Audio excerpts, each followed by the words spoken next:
Lembrai-vos, ó Puríssima Virgem Maria, que jamais se tem ouvido que deixasseis de socorrer e consolar a quem vos invocou, implorando a vossa proteção e assistência. Assim, pois, animado com igual confiança, como a Mãe Amantíssima, ó Virgem das Virgens, a vós recorro, de vós me valho, gemendo sob o peso de meus pecados, humildemente me prostro a vossos pés. Não rejeiteis as minhas súplicas, ó Virgem de Caravaggio, mas dignai-vos de as ouvir propícia e de me alcançar a graça que vos peço. Amém.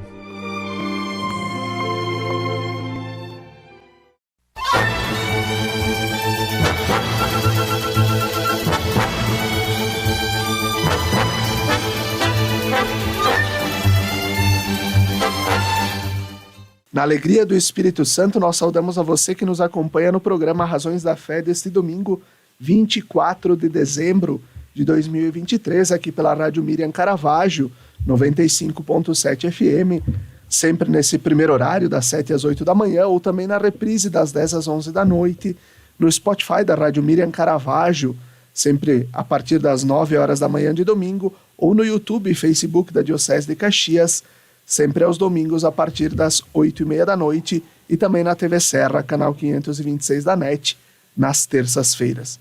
Nós te convidamos a se inscrever no canal da Diocese de Caxias do Sul no YouTube para receber todas as semanas as notificações, os vídeos, as mensagens do nosso Bispo Dom José e também todo o programa Razões da Fé que nós publicamos a cada semana. Neste domingo, 24 de dezembro, quarto domingo do Advento, na parte da manhã e já na parte da metade da tarde em diante, já celebrando a véspera do Natal do Senhor, nós vamos falar sobre a Diocese de Caxias do Sul. Nosso tema de hoje, Diocese de Caxias do Sul, um caminho de comunhão, participação e missão. Nós temos como convidados, então, nosso bispo Dom José Gislon, que é frade capuchinho, graduado em Filosofia e Teologia, mestre em História da Igreja pela Pontifícia Universidade Gregoriana de Roma e atual presidente da Fundação Universidade de Caxias do Sul, e então, desde 8 de setembro de 2019, o quinto bispo da nossa Diocese de Caxias do Sul. Olá, Dom José, obrigado pela sua presença.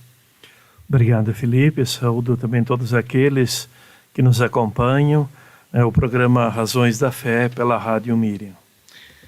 E temos como convidado o Padre Leonardo Inácio Pereira, padre da nossa Diocese de Caxias do Sul, com bacharelado em Filosofia e Teologia, mestre em Teologia Bíblica pela Pontifícia Universidade Gregoriana de Roma.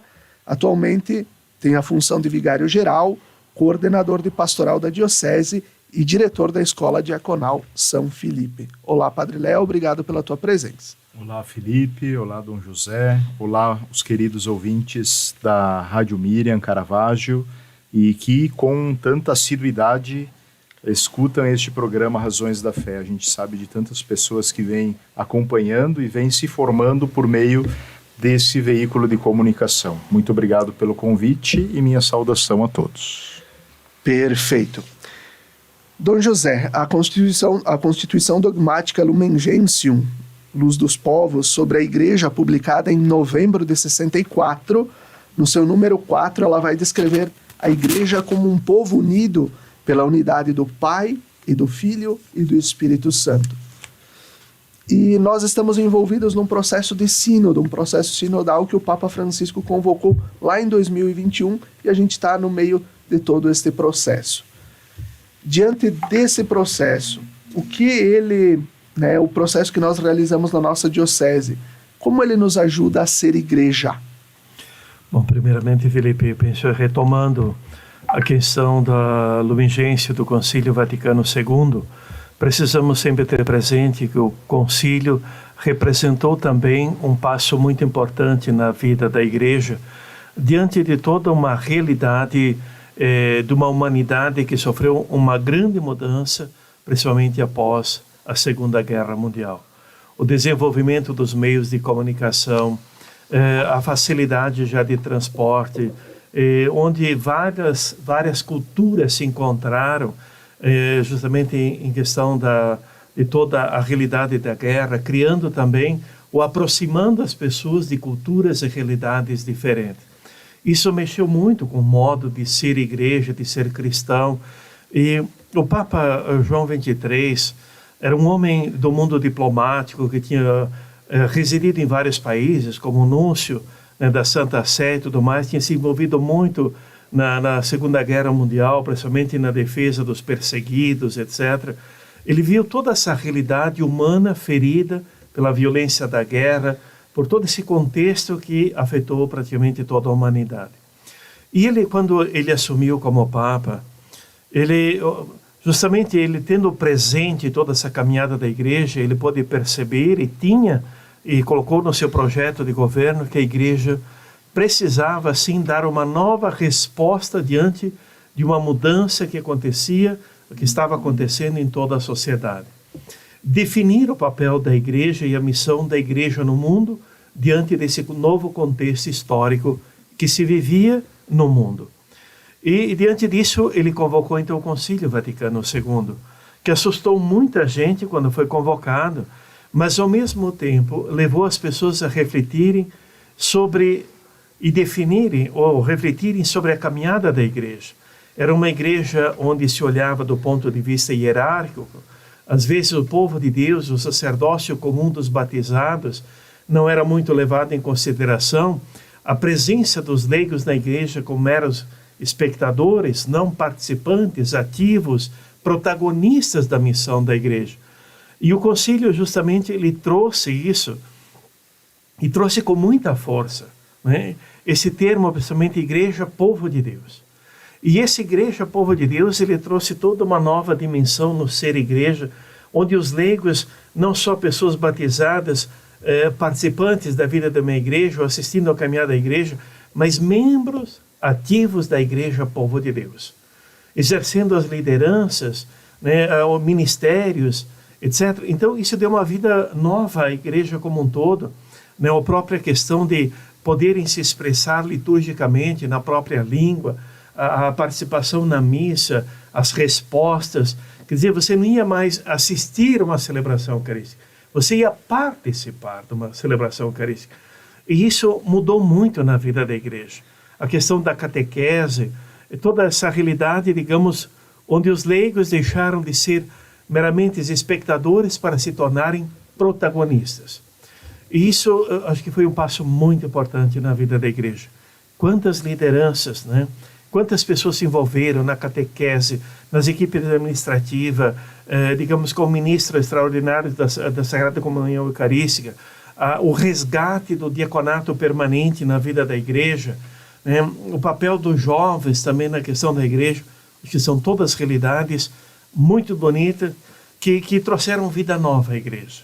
Uma igreja muito mais participativa, uma igreja mais próxima, acho que todas as realidades bonitas. Mas vemos também que depois de toda essa caminhada de 50 anos ou mais, a igreja num mundo que muda muito rapidamente, onde tivemos toda a realidade da derrubada do muro, digamos, de Berlim, da cortina de ferro, essa proximidade, principalmente entre o leste europeu, né, e o Oriente e o Ocidente, esse novo contexto social no mundo da humanidade, fez com que a igreja também, digamos, começasse a rever essa caminhada toda da sua missão. E o Papa Francisco, acho que fez uma coisa muito bonita. Nós tivemos, primeiramente, um ciclo da igreja com João XXIII, o Papa Paulo VI, né, depois o breve pontificado do João Paulo I, um longo pontificado do Papa João Paulo II, que trouxe também toda uma experiência da igreja da Polônia, de uma igreja que via atrás da cortina de ferro, por assim dizer, do mundo comunista. Depois tivemos todo esse pontificado também mais breve do Papa Bento XVI, um homem da Europa, um homem catedrático, que conhecia o mundo universitário, mas um homem intelectual, um teólogo finíssimo, um homem que já estava, digamos, dentro do Vaticano, onde por muitos anos ele conduziu justamente a congregação da doutrina da fé. Então ele conhecia todas as potencialidades, mas também as fragilidades da dimensão da vida da igreja como um todo. Quando ele se retirou, quebrando um tabu de mais de 400 anos, que viu que as forças não davam mais para estar à frente da sede de Pedro, eles escolheram, o conclave escolheu um papa latino-americano. É justamente o cardeal Bergoglio, aqui da América do Sul, é um jesuíta de formação, digamos, teológica, acadêmica, pastoral, um homem que era, digamos, arcebispo cardeal de uma grande diocese, da grande Buenos Aires, que conhecia toda a realidade de uma igreja, digamos, das periferias, né, onde envolvidas lideranças, todo esse contexto, essa caminhada da igreja latino-americana que fez desde, né, do primeiro encontro no Rio de Janeiro, depois temos Puebla, temos, digamos, antes temos Medellín, depois Santo Domingo, depois justamente Aparecida, todos esses documentos que marcaram muito a igreja latino-americana. E ele percebe que a igreja, dentro desse contexto histórico como um todo, a realidade do cristianismo da Europa, da igreja na Europa, as novas igrejas, digamos, da Ásia, da África, acho que todo esse contexto que vive a humanidade como um todo, e essa corrente migratória hoje que perpassa todos os continentes, né, são pessoas também que trazem na bagagem uma riqueza espiritual e das igrejas de onde vêm, mas também de outras culturas, de outras religiões. Mas a igreja tem que continuar sua missão no mundo nesse contexto.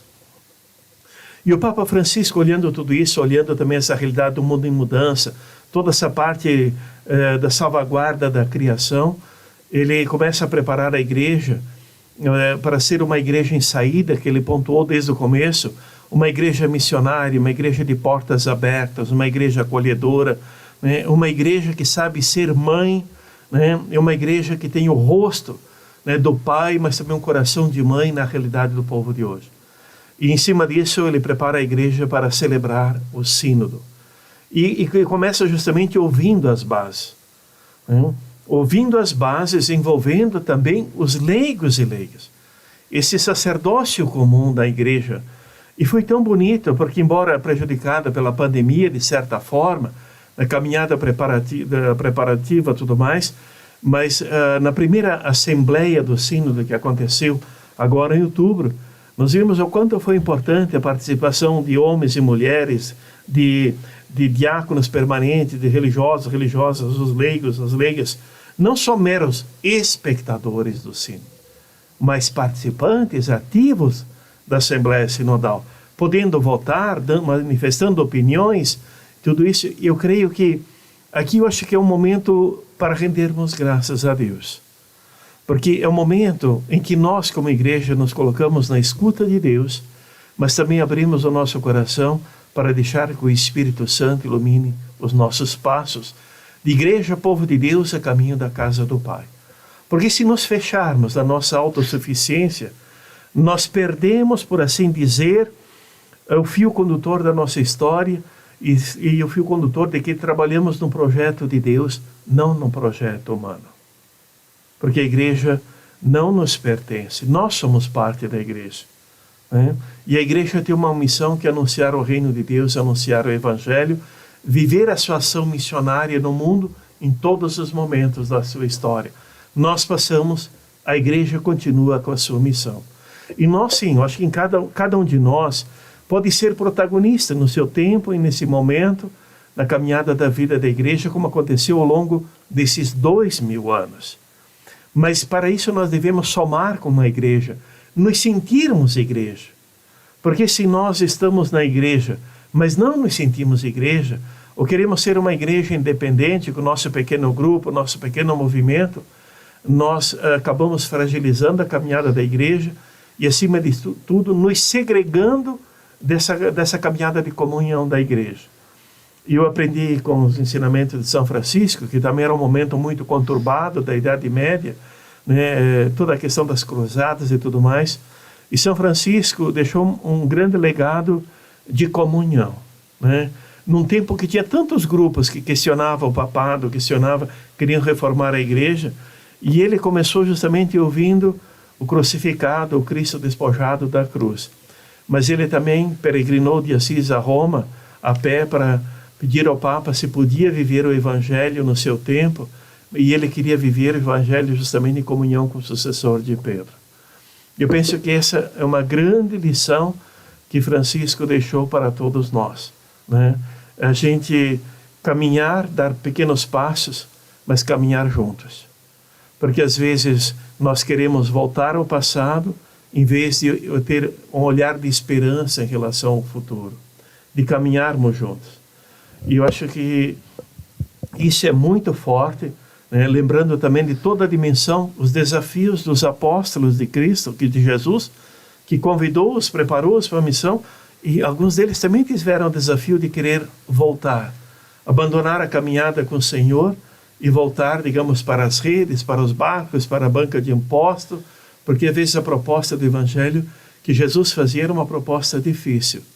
E sempre foi e sempre será. Porque requer uma abertura de coração, assimilar os valores do Evangelho e acolhê-los na vida e na missão, nos passos de dia a dia. Eu penso que esse é o grande desafio também para todos nós, que somos igreja, na realidade de hoje do terceiro milênio. Sermos, primeiramente, povo de Deus, a caminho da casa do Pai. Isso que Dom José nos traz é bem importante e elementar em todo esse processo, desde o Concílio Vaticano II, e que Francisco reaviva isso neste processo do sínodo. O Papa, na Evangelii Gaudium, que é o seu primeiro documento do seu pontificado, ele nos ajuda a compreender sobre a dignidade dos católicos. No número 102 ele vai dizer o seguinte: a imensa maioria do povo de Deus é constituída por leigos. Ao seu serviço está uma minoria, os ministros ordenados. Cresceu a consciência da identidade e da missão dos leigos na igreja. Embora não suficiente, pode-se contar com um numeroso laicado, dotado de um arraigado sentido de comunidade e de uma grande fidelidade ao compromisso da caridade, da catequese e da celebração da fé. E o processo sinodal, essa primeira assembleia do sínodo, no relatório de síntese, reafirma bastante a questão da dignidade batismal. Padre Léo, como ajudar o povo de Deus, ou seja, a igreja, a compreender a sua dignidade batismal? Bom, primeiramente, eu gostaria de partilhar uma experiência que eu tive esses dias visitando os enfermos de uma paróquia daqui da nossa diocese. Passei a tarde visitando os enfermos que são visitados pelo senhor Celso Bernardi, lá da paróquia São Marcos de Otávio Rocha, e me ajudou muito essa experiência. Por quê? Porque aquelas montanhas daquela paróquia, aquelas terras, aquelas produções todas, aquelas propriedades e aquelas pessoas que vivem lá, a gente muitas vezes nem imagina, né, a quantidade de pessoas que estão até nas suas casas sofrendo por causa da doença, por causa da idade. E essa visita, uma coisa tão simples e que acontece todo mês por parte deste ministro da comunhão eucarística, me ajudou a refletir sobre o papel dos leigos, que é tão fundamental. Quer dizer, uma pessoa que tem consciência de que ela é amada por Deus, uma pessoa que tem consciência de que ela é membro da igreja, membro de uma família, de um corpo eclesial, ela se dispõe a servir.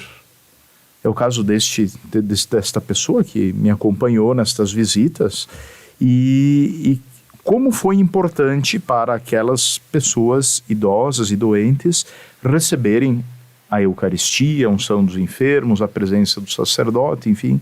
Eu estou partilhando porque a mim fez muito bem para poder me dar conta de que naquelas montanhas, naqueles lugares assim com difícil acesso, o povo de Deus, ele vai, ele serve, ele se dispõe a colocar-se a serviço desses irmãos que estão tão necessitados. Então, eu entendo que para que o povo de Deus possa compreender a sua dignidade enquanto membro da igreja, enquanto pessoas que estão vivendo a dimensão batismal, eu creio que é importantíssimo 3 aspectos. Eu ressalto aqui. O primeiro, para termos a nossa identidade fortalecida, aliás, a gente só pode dialogar com alguém quando a gente sabe quem a gente é. Quando a gente tem uma identidade, a gente sabe que nós somos assim, nós não somos assado, nós temos essas características, somos desta forma, não é? E quando temos os 3 vínculos de comunhão conscientes na nossa mente e no nosso coração. O primeiro vínculo que a Unitatis Redintegratio nos apresenta, que é o Concílio Vaticano II nos apresenta, o vínculo da fé. Quando nós rezamos o creio, nós estamos professando uma fé comum. Uma fé que é professada por todo o povo de Deus. Nós cremos em Deus que é Pai, que ama, em Jesus que é o Filho de Deus, nós cremos no Espírito Santo, na igreja, nós cremos na comunhão dos santos, né? Então, esse vínculo da fé, ele é fundamental. A gente precisa ter consciência disso.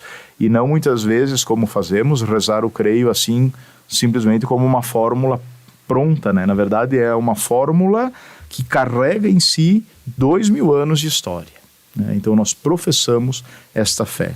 Essa é a nossa identidade, temos esta fé. O vínculo dos sacramentos. Nós nascemos no batismo, nós nos alimentamos da Eucaristia, é a fonte, o ápice da nossa vida cristã, a Eucaristia. E, finalmente, o vínculo da comunhão. Nós, quando somos batizados, muitas igrejas têm esse costume, né? Tem na sua arquitetura a pia batismal logo na porta da igreja, exatamente para dizer-nos que, quando nós somos batizados, nós nos tornamos membros desta família. Mergulhados no sangue do Cordeiro, nós fazemos parte desta grande família que é a igreja. Então, para que as pessoas possam ter esta consciência, eu acredito que precisamos, enquanto igreja, fortalecer esses 3 vínculos. O da fé, o da vivência sacramental e também o da comunhão. Comunhão com o Papa, como dizia Dom José, comunhão com o bispo, comunhão com os sacerdotes, mas comunhão também com os irmãos da mesma comunidade que nós fazemos parte. Muito bom. Nós estamos nesse processo falando sobre a história também e a vivência da nossa Diocese de Caxias do Sul, que no próximo ano vai completar os seus 90 anos. Nós sabemos que a nossa Diocese é extensa em território, tem um grande número de paróquias e comunidades e também de habitantes. Dom José, como é que é para o senhor encontrar o povo de Deus dessas diversas culturas e diversos jeitos de ser igreja também nas nossas comunidades e paróquias? Olha, como pastor e bispo, acho que sempre quando a gente encontra o povo de Deus, a gente tem mais consciência, isso nos dá mais consciência da missão que é esse serviço à igreja, ao povo de Deus como um todo. Porque o rosto do povo de Deus, eu sempre digo, são realidades marcadas por um caminho percorrido na fé, na realidade socioeconômica, tudo aquilo que diz respeito à realidade desse povo que vive na nossa região. Nós temos realidades muito distintas. Nós temos a realidade dos campos, né, aqui de São Francisco, de Cambará, de Jaquirana, Casusa, toda essa realidade, digamos, onde é a parte mais antiga, por assim dizer, habitada da nossa diocese, que isso remete ainda ao tempo do Império, toda aquela realidade, aquelas pessoas que viviam, digamos, nos campos distantes e tudo isso. E ali viviam também, naquela forma tradicional, a sua fé e cultivavam a sua fé, a devoção aos santos, né, os eventos principais que quando o padre fazia a visita às comunidades, eles se encontravam, celebravam. E sabemos que isso é uma marca muito forte nesse contexto nosso, mas em tantas outras realidades do Rio Grande do Sul, da campanha e tudo mais. E temos também toda a realidade do mundo da imigração, que marcou muito o desenvolvimento da Serra, a fundação das comunidades, das paróquias, etc., que foi muito forte justamente no final do século XIX e, digamos, a primeira metade do século XX, onde a maioria das nossas paróquias praticamente são fundadas nesse contexto. Depois nós temos uma realidade diferente a partir dos anos 70, quando começa, digamos, uma realidade, um desenvolvimento urbano muito forte, onde a nossa região aqui da Serra, principalmente Caxias e Bento, mais essa realidade como um todo, depois alargada também, digamos, por Flores da Cunha, Garibaldi, a realidade de Carlos Barbosa, a questão industrial, que atraiu muitas pessoas de outras realidades do Rio Grande, mas também de Santa Catarina, do sudoeste do Paraná. Então, o rosto do povo de Deus é um rosto, digamos, onde que tem o nosso luso português, né, do tempo do Império, com o seu jeito de ser igreja, de ser cristão, do jeito de ser comunidade. Nós temos o rosto do migrante que veio de um contexto, digamos, do norte da Itália, mas tudo isso. Nós temos algumas realidades também de presença de alemães, de poloneses, que também trouxeram na bagagem toda uma realidade espiritual, cultural, e aqui também formaram novas comunidades. Depois nós temos a expansão das colônias, né, para além do Rio da Prata, tudo isso, mas também temos essa realidade dessas milhares de pessoas que vieram em busca de uma nova vida no contexto da indústria, no contexto do desenvolvimento da Serra Gaúcha. Os nossos bairros, das nossas cidades, né, têm um rosto de tantas realidades culturais, digamos, diferentes. Mas é o rosto sempre do povo de Deus. Eu acho que como igreja, por isso a igreja, ela é sempre, ela é mãe porque acolhe todas essas realidades. E uma das missões da dimensão pastoral, missionária da igreja, é justamente ajudar essas pessoas a se integrarem na vida da comunidade, formar comunidade. Porque se eu vou numa paróquia que tem 100 anos ou mais de existência, marcada pelos imigrantes que vieram 130, 140 anos atrás, é um jeito de ser igreja, de viver a paróquia como sociedade, da comunidade e tudo mais. Se eu vou num bairro, numa cidade, tem tantas pessoas que às vezes não têm afinidade cultural e tudo mais, mas têm afinidade da fé. Não, só que essa afinidade da fé, ela precisa ser construída para se tornar comunidade. Ajudar essas pessoas a criarem uma consciência de comunidade. A comunidade vai construída. Ela não acontece de uma forma mágica, porque chegaram pessoas de tantos lugares, automaticamente acontece a vida em comunidade. A vida comunidade é construída.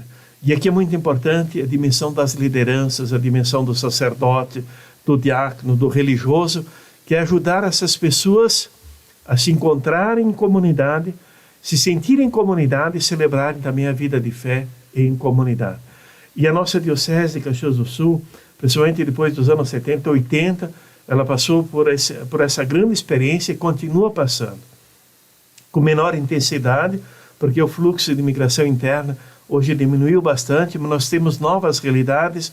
Nós temos hoje os venezuelanos que estão ali, né, inseridos também na realidade do comércio, da indústria.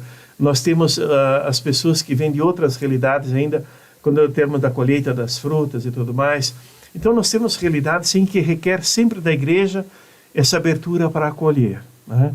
Quando o Papa Francisco, uma igreja de portas abertas, que acolhe o diferente e insere ele na caminhada da igreja.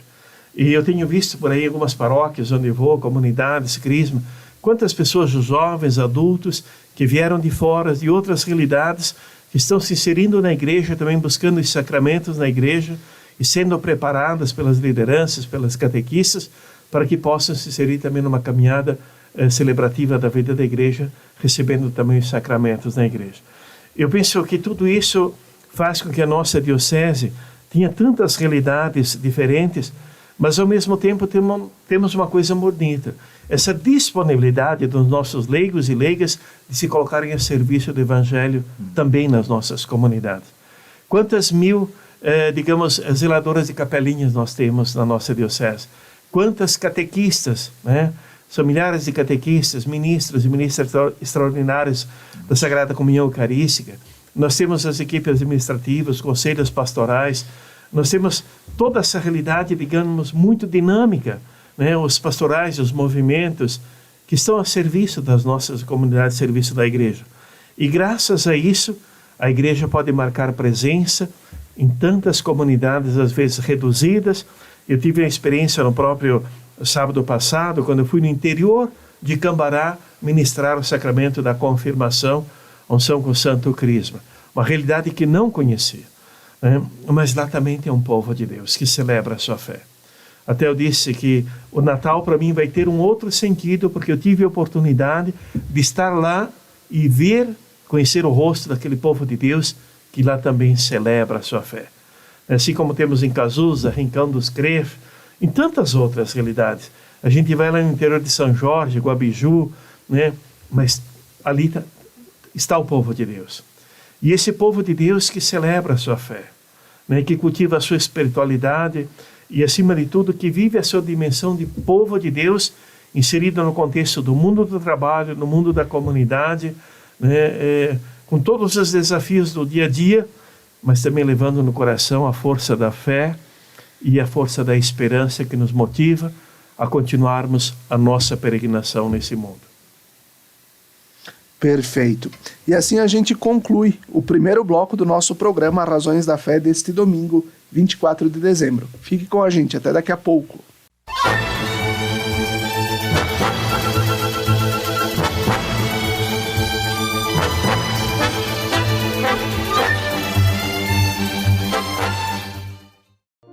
Lembrai-vos, ó Puríssima Virgem Maria, que jamais se tem ouvido que deixasseis de socorrer e consolar a quem vos invocou, implorando a vossa proteção e assistência.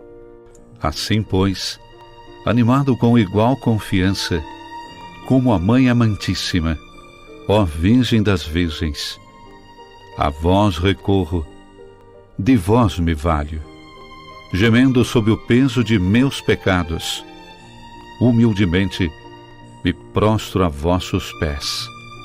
Não rejeiteis as minhas súplicas, ó Virgem de Caravaggio, mas dignai-vos de as ouvir propícia e de me alcançar a graça que vos peço. Amém. Almoce na família Gasperim Pizzaria e Restaurante e desfrute de um delicioso e saboroso cardápio. São dezenas de pratos quentes, saladas e ainda sobremesas. Tudo preparado com o verdadeiro sabor que vem de berço. A partir das 11h15, você é nosso convidado especial. Na hora do almoço, escolha um lugar especial e com um verdadeiro show de buffet. De segunda a sábado, você irá se surpreender com a nossa variedade de pratos. Família Gasperim Pizzaria e Restaurante, preparando e servindo um buffet de qualidade com o verdadeiro sabor que vem de berço.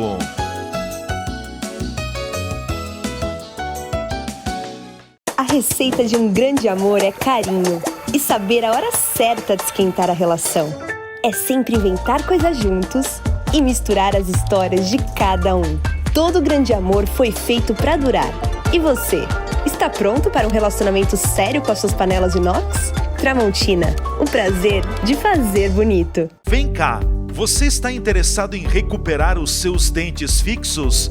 Gostaria de realizar implantes dentários sem precisar de enxerto ósseo? E quer abandonar de vez a dentadura e ter seus dentes fixos em até uma semana? Então você precisa ir direto na Oral Sim Farroupilha, porque aqui temos a solução perfeita para tudo isso. Agende uma avaliação e tire todas as suas dúvidas. Oral Sim.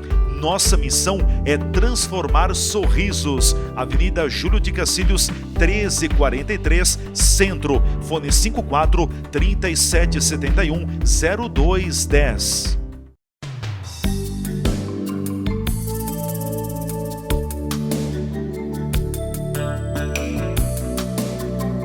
A Toque de Classe transforma o seu ambiente, sua residência, local de trabalho ou mesmo outro espaço.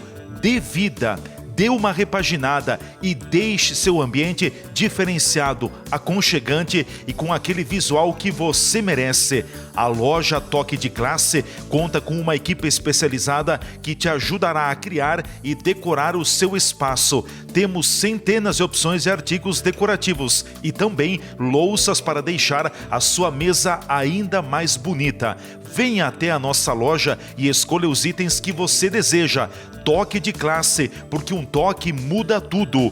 Rua Coronel Pena de Moraes, 228, Sala 10, Centro de Farroupilha, em frente à agência do Banco do Brasil. Fone 54-3268-1466.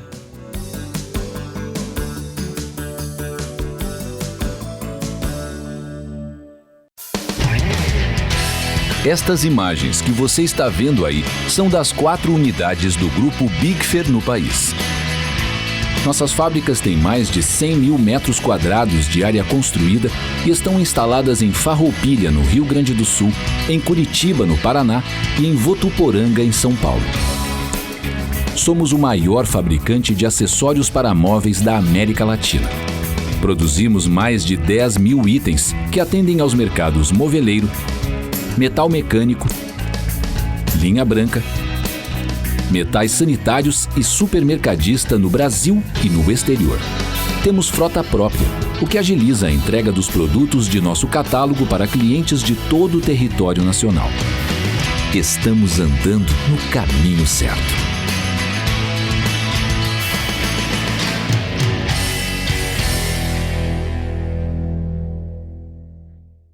A Milon Móveis e Esquadrias tem as soluções para a sua obra, construção ou reforma. Móveis planejados para sua casa ou ambiente de trabalho, a Milon faz. Aberturas de madeira e alumínio, a Milon também faz. Uma equipe de profissionais preparada para apresentar o melhor projeto e a melhor solução para a sua necessidade.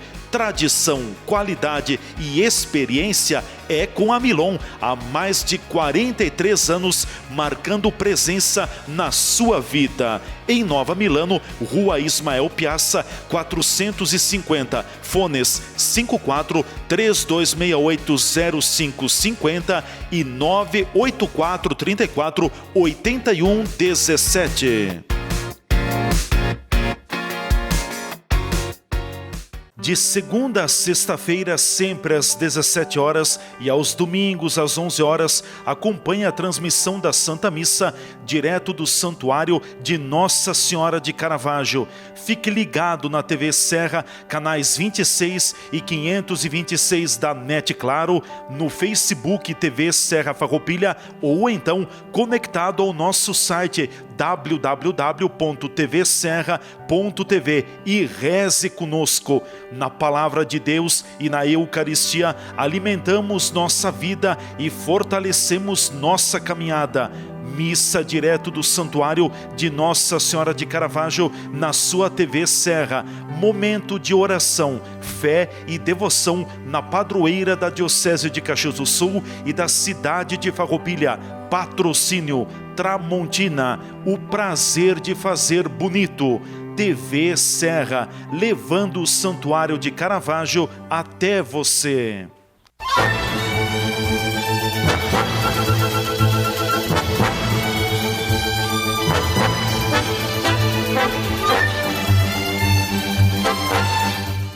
Estamos de volta com o segundo bloco do nosso programa Razões da Fé deste domingo, dia 24 de dezembro de 2023, aqui pela Rádio Miriam Caravaggio, 95.7 FM e também pelas redes sociais. Nosso tema, Diocese de Caxias do Sul, um caminho de comunhão, participação e missão. Nossos convidados, o bispo diocesano, Dom José Gislon, e o coordenador de pastoral e vigário-geral, Padre Leonardo Inácio Pereira. Padre Léo, nós falávamos anteriormente sobre também os vínculos necessários para ser igreja, para se sentir igreja. E a igreja, ela existe para evangelizar.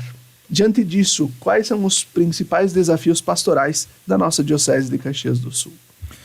Bom, eu penso que um pressuposto para a gente pensar a evangelização é olhar um pouco a realidade que estamos inseridos. O Dom José há pouco nos fazia um mapeamento, assim, da realidade da nossa diocese, as diversas culturas, os diversos grupos humanos aqui presentes, as diversas realidades sociais, econômicas que a gente vivencia, né? A gente conhece, enfim. E também a dimensão religiosa. Eu lembro que uma vez uma pessoa chegou aqui em Caxias e foi numa igreja e ela ficou sentada naquela igreja durante meses no mesmo lugar. Ela ia todos os dias todos os domingos na missa, e num determinado momento, depois de alguns meses, ela tomou a iniciativa de ir falar com o padre. E ela disse assim: padre, olha, eu vim aqui uns 5, 6 meses, sentei-me sempre no mesmo lugar e nunca alguém apareceu para me perguntar quem eu era, né? Então, essa é uma realidade que nos chama muito atenção, porque a evangelização, ela implica a totalidade do ser que é evangelizado. Então, quando alguém se deixa tocar pela palavra de Deus, ela se deixa tocar na sua inteireza. Então, no seu intelecto, nos seus sentimentos e também na sua vivência relacional. Nesse mapeamento que Dom José nos falava, alguns elementos são bem interessantes de serem ressaltados, porque nós temos em torno de 980 comunidades na nossa Diocese de Caxias do Sul, aliás, 980 igrejas. Comunidade é diferente de igreja, né? A gente acha que muitas vezes ter a igreja significa ter uma comunidade ali. Mas nós sabemos que existem muitas fazendas, até nos interiores do nosso campo, onde a família tem a sua capela, mas ali não existe uma comunidade com diversas famílias que se reúnem para alimentar a sua fé. Tem aquela família que sustenta. Então, eu penso que dos grandes desafios hoje é nós aprofundarmos o que significa evangelizar. Porque o Papa Francisco, nos seus documentos, especialmente naquele primeiro que foi carreira solo, né, a Evangelii Gaudium, porque o primeiro mesmo ele escreveu junto com o Papa Bento XVI, Lumen Fidei, né, exato. Então, mas o primeiro próprio do Papa Francisco, ele vai trabalhar assim de forma belíssima o que significa evangelizar, que é anunciar a palavra, deixar-se tocar por esta realidade e deixar que esta palavra seja capaz de transformar a realidade que circunda. Algumas pessoas pensam que evangelizar é simplesmente comunicar uma palavra com unção, com poder, com autoridade, mas não é só isso. Evangelizar significa permitir que aquela palavra comunicada ela tenha uma força transformadora da pessoa, transformadora da sua família e da sua realidade. Então, o primeiro desafio que eu diria que para a nossa igreja, não só a nossa diocese, é nós valorizarmos a evangelização enquanto tal.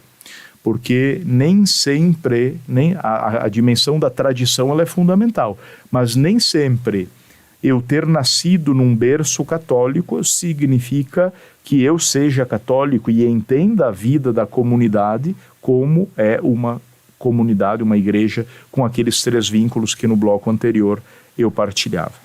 Um primeiro desafio é talvez uma purificação no que significa evangelizar.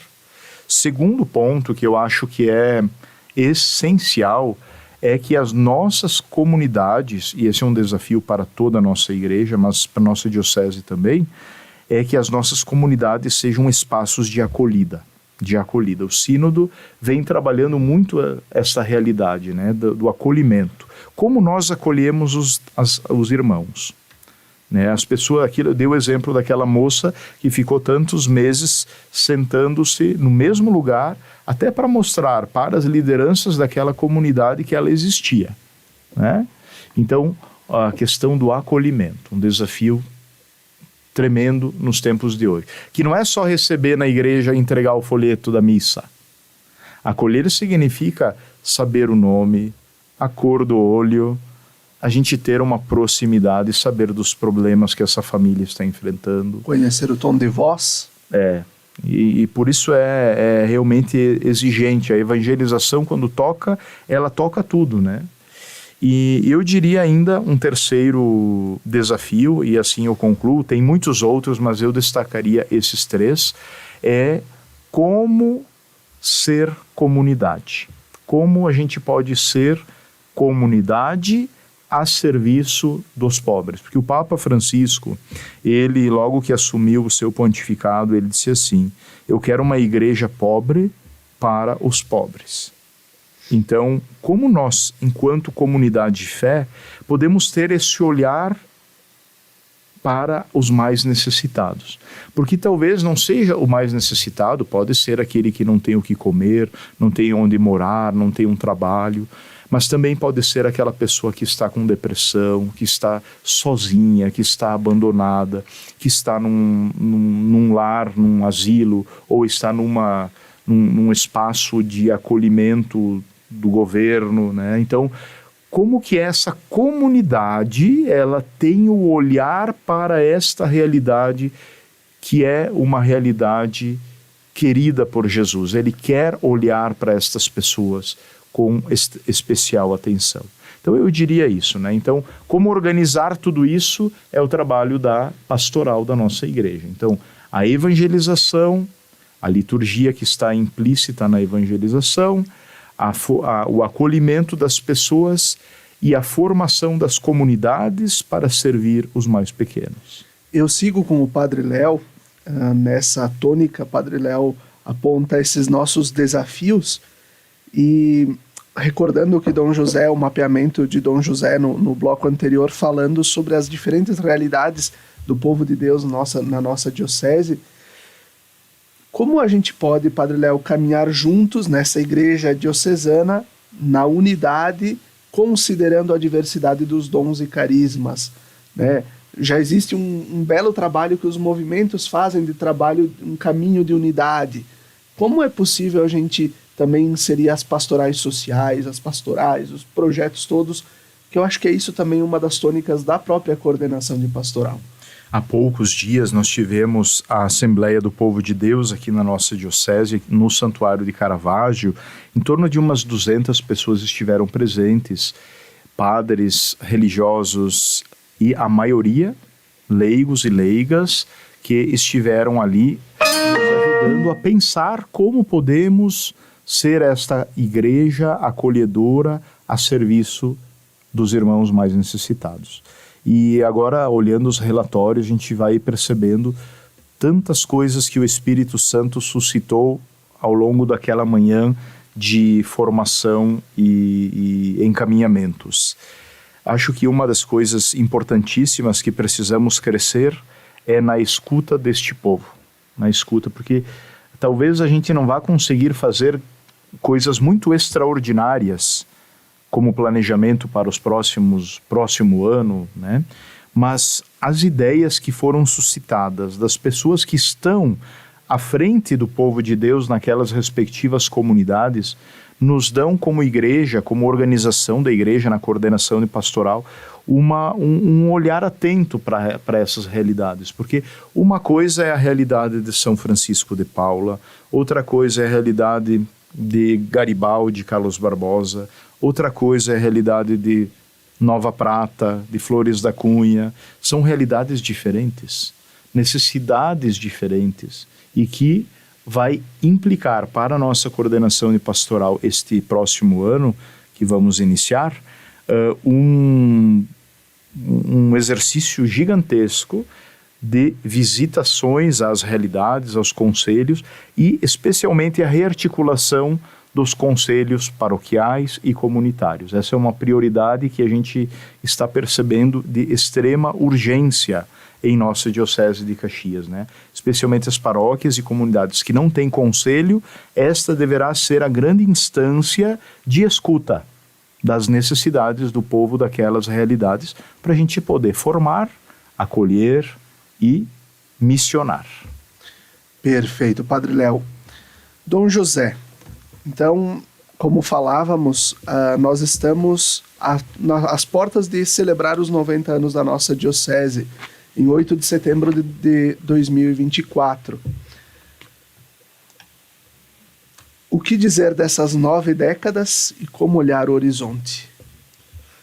Olha, eu vejo a caminhada da nossa diocese uma caminhada muito bonita, porque ela nasceu com a força da presença dos imigrantes, né, que vieram de outras realidades e aqui, digamos, constituíram comunidades, foram pioneiros.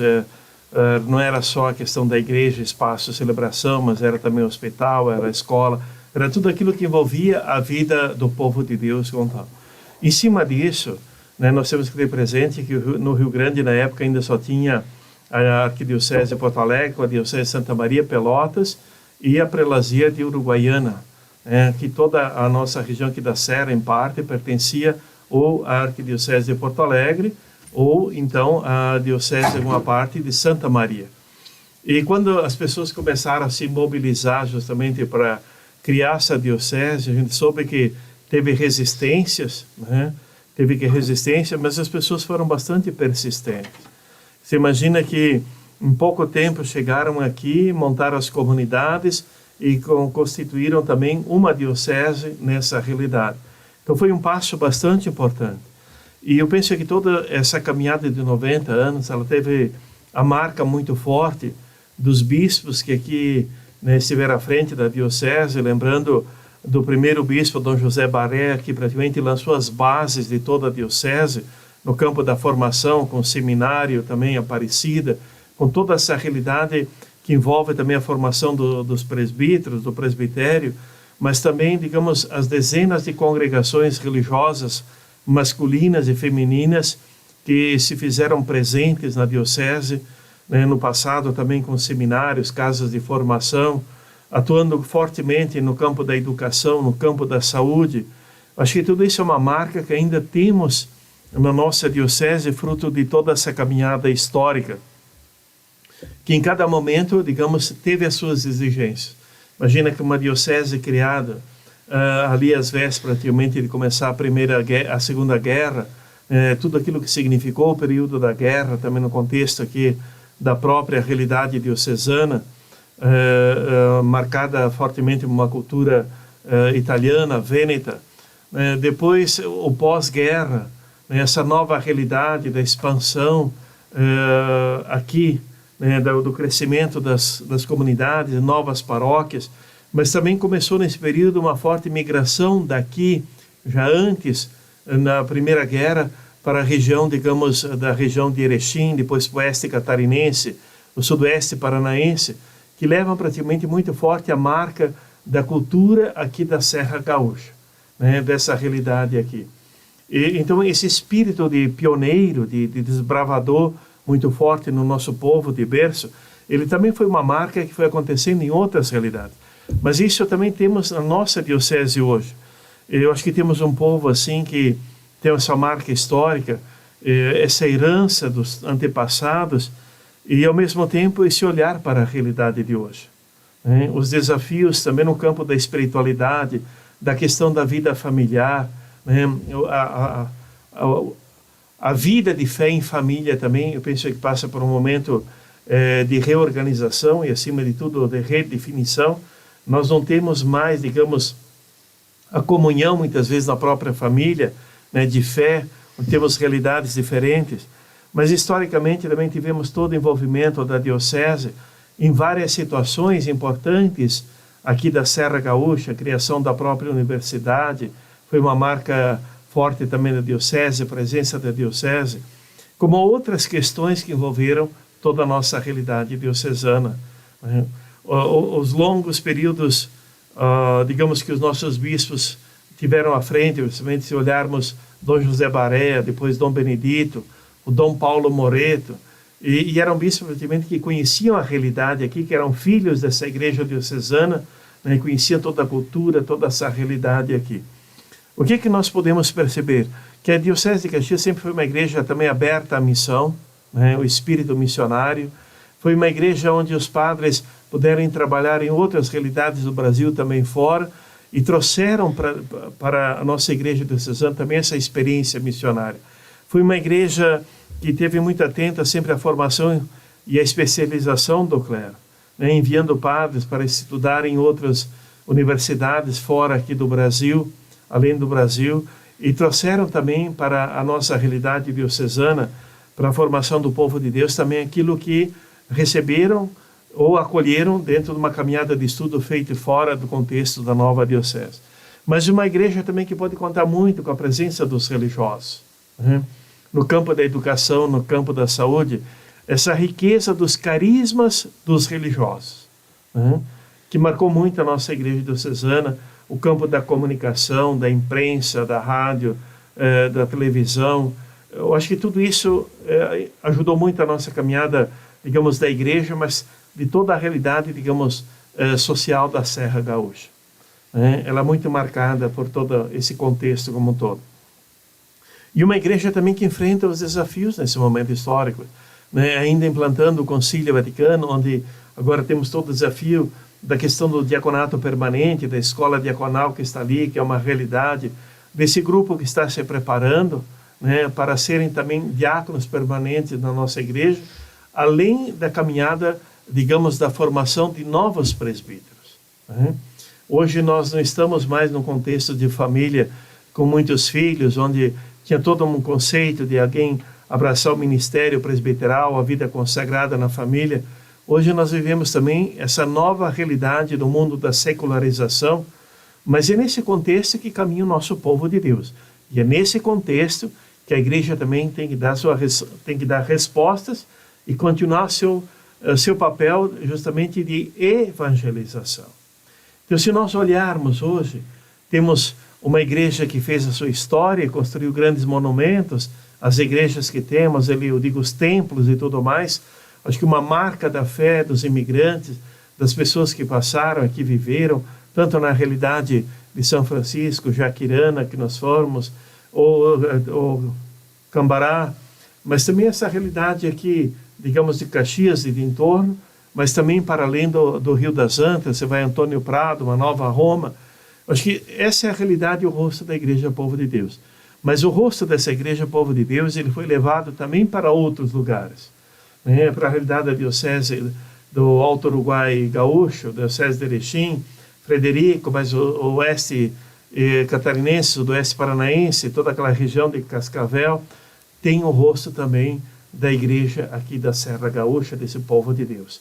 O Mato Grosso também tem tantas realidades.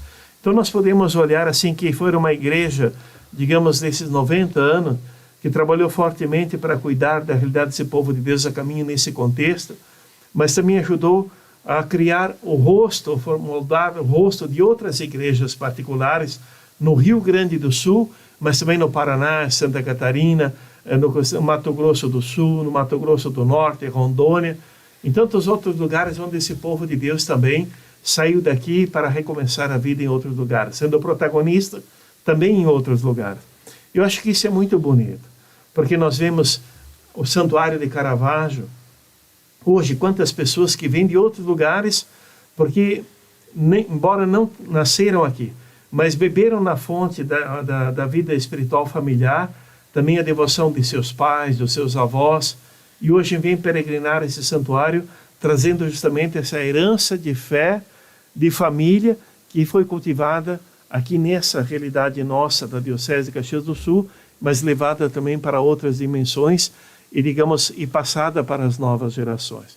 Então nós podemos sim traçar um caminho desses 90 anos e com espírito de gratidão a Deus, por todos aqueles e aquelas, né, bispos, sacerdotes, religiosos, religiosas, leigos e leigas que construíram essa história de fé nessa realidade, nesse contexto. E souberam e contribuíram para que ao longo de todos esses anos, essa história de fé pudesse ser celebrada e, acima de tudo, tivesse a marca desse povo de Deus, mas de uma igreja também peregrina, missionária, de um povo de Deus a caminho. Nós tivemos, assim, grandes momentos na nossa história, nesses 90 anos, mas tivemos também tantas pessoas que deram a vida e contribuíram para que essa história fosse construída. Muitas vezes no anonimato também. No anonimato, né? Através do serviço nas nossas comunidades, tão distantes, né? Mas ali, esse estar a serviço leigos e leigas, que muitas vezes reuniam o povo de Deus, celebravam, rezavam o terço junto, né? Onde os padres muitas vezes iam celebrar a Eucaristia, às vezes cada 2 meses, cada 3, 4 meses, às vezes 2 vezes por ano, mas a comunidade de fé se manteve viva. E tantos homens e mulheres que se colocaram a serviço dessas comunidades. Catequistas, né? Quantas catequistas, homens e mulheres que colocaram a serviço desse povo de Deus, cuidando da formação de fé das crianças, adolescentes, dos jovens e também de adultos. Eu acho que, por isso, nós celebrar 90 anos é celebrar, acima de tudo, esse povo de Deus a caminho que soube perseverar e soube dar rosto a essa igreja e, acima de tudo, soube ser uma presença, digamos, bonita de fé, de caridade, de esperança, mostrando o rosto de um povo de Deus a caminho. Na realidade e nesse contexto de história aqui da nossa Diocese de Caxias do Sul. Perfeito. Dom José faz essa reconstituição histórica que também nos recorda a importância de darmos continuidade, né? De sermos... Chegamos até aqui, vamos olhar para frente e vamos dar sequência. Eu penso que esse olhar aos novos horizontes a partir de uma igreja que vive o processo sinodal, ele é muito importante, porque nos desafia continuamente a prepararmos os leigos para estar a serviço da igreja, prepararmos novas lideranças e, acima de tudo, tendo presente que a igreja não é uma coisa estática, né? Ela é uma instituição que ela tem que se renovar continuamente. E se renovar continuamente significa também envolver novas lideranças e preparar novas lideranças para continuar a missão. Nós não podemos olhar a caminhada da igreja hoje como se ela fosse extinguir quando nós terminamos a nossa jornada aqui. Nós temos sempre que olhar a missão da igreja como continuidade, como depois de nós virá uma próxima geração que dará continuidade, e essa próxima geração também vai levar no coração, né, o caminho recebido, a parte bonita de tudo aquilo que foi construído ao longo da história, mas também vai viver o seu momento, vai ser protagonista do momento da história. Assim como quando nós conversamos com os nonos de 90 a 100 anos, eles têm tantas histórias bonitas da caminhada de fé das comunidades, que saibamos ser construtores também, ou participantes, na construção de uma história bonita também, com o nosso momento histórico, tendo presente que Deus constrói a sua história de amor com o povo de Deus na realidade da vida de cada um de nós e nesse momento também da nossa história. Perfeito, Dom José. Por isso mesmo, eu digo assim, a gente sempre tem que olhar o caminho percorrido, expressar gratidão a Deus, viver o presente com otimismo e o futuro com esperança, né? O futuro com esperança. Porque eu creio que a humanidade, ela caminha, né, entre, digamos, momentos bonitos e difíceis, mas também constrói a sua história em cada momento, em cada passo que cada um de nós dá, mas também que a igreja dá, que a comunidade dá. Por isso, olharmos sempre o futuro com esperança, né? Não com desânimo, não com senso de pessimismo e não com medo, porque o medo nos paralisa, né? Mas a esperança nos motiva a atuarmos hoje para sermos protagonistas também de um futuro que virá amanhã. O Natal nos enche de esperança. Nós estamos hoje 24, quarto domingo do Advento na parte da manhã, já da metade da tarde em diante celebrando a véspera do Natal do Senhor. Amanhã, segunda-feira, o Natal de Jesus. Natal é festa da esperança. Dom José, nos dê a bênção deste Natal. Olha, eu quero dar essa bênção, trazendo presente todo esse povo de Deus a caminho. Quero ter presente aqui os nossos queridos avós, muitos casais idosos que vivem sozinhos, realidades distantes, mas ali vive também a dimensão da fé e tem a marca também desse povo de Deus a caminho. Quero trazer nessa bênção os enfermos, as pessoas que trabalham na área da saúde, que estão diuturnamente a serviço da vida, cuidando da vida. Quero trazer nessa bênção também as pessoas que trabalham na segurança pública, né? Policiais militares, bombeiros, policiais rodoviários, tantas situações de homens e mulheres que estão a serviço como cuidadores da comunidade. E as nossas autoridades públicas constituídas, civis, militares, digamos, judiciárias, acadêmicas, as nossas lideranças, todo esse povo de Deus, né? Esse povo de Deus. Lembrando que o Natal sempre nos faz olhar a vida, dom de Deus, mas acima de tudo o amor de Deus que toca a nossa realidade humana. Para que possamos olhar para o alto, sabendo que Deus desceu, veio à terra para que nós possamos aspirar e um dia poder chegar no céu e participar do banquete da alegria eterna na casa do Pai. Então que Deus, nosso Pai, fonte de amor e ternura, que expressou todo o seu amor através do seu Filho Jesus, que veio até nós encarnado no seio de Maria, onde recebeu carne, que nasceu numa manjedoura, que foi a estrela, digamos, que iluminou a humanidade, enchendo a humanidade de esperança, porque viu a mão de Deus tocar a realidade humana. Que Deus, nosso Pai, abençoe a todos, abençoe os feridos, os fragilizados, os encarcerados, os empobrecidos e todos aqueles e aquelas também que às vezes, do ponto de vista material, estão muito bem guarnecidos, mas fragilizados na vida espiritual. Que essa mão de Deus cure as feridas dos corações de todos, restabeleça a paz nos corações e, acima de tudo, encha de esperança o coração de todos nós, desse povo de Deus a caminho. Que possamos valorizar a vida, a família, a comunidade e, acima de tudo, o dom da vida, dom maior de Deus para cada um de nós. Que tenhamos disponibilidade no coração para sermos instrumentos do amor, da paz e da ternura de Deus no mundo. Abençoe-vos o Deus Todo-Poderoso, Pai, Filho e Espírito Santo. Amém. Desejo a todos um feliz e abençoado Natal. Muito obrigado, Dom José. Obrigado, Padre Léo, que estiveram conosco hoje. Nós desejamos a todos um feliz e santo Natal. Até o próximo domingo. Fiquem bem.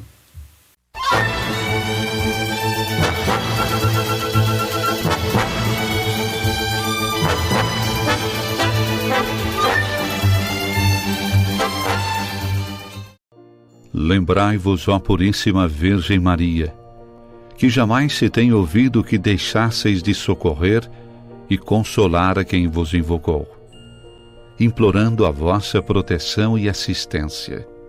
Assim, pois, animado com igual confiança, como a Mãe Amantíssima, ó Virgem das Virgens, a vós recorro, de vós me valho, gemendo sob o peso de meus pecados, humildemente me prostro a vossos pés. Não rejeiteis as minhas súplicas, ó Virgem de Caravaggio, mas dignai-vos de as ouvir propícia e de me alcançar a graça que vos peço. Amém.